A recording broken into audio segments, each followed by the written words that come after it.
Welcome to Tenor Tech, where I solve the problems you didn't even know you had. You'll start by confirming the basics. Sign in, link your loyalty card, and enable offers. Once done, open the Safeway app and go straight to the Deals or Offers tab. Make sure location and notifications are allowed so the app can surface nearby or time-sensitive clip deals. You're doing this now to avoid missing limited promotions.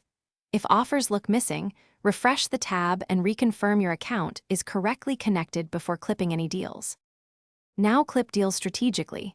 Use filters or search to find items you already plan to buy, then tap each deal to clip it to your account. You'll see a check or saved icon. This confirms the app will apply the offer at checkout.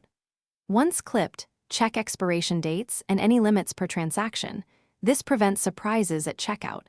If you're buying multiple items, prioritize higher percentage or fixed dollar savings first, because the app may apply the best combinations automatically. Complete the purchase by ensuring your loyalty card or phone number is used at checkout. Tap or scan when prompted. Once the transaction finishes, check the receipt or digital order summary to confirm clip savings applied.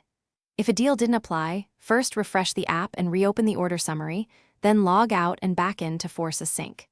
If that fails, use in-app help to report the missing discount and include the clipped deal name. Support can often correct it quickly. Thanks for watching. Subscribe to keep your life in tune.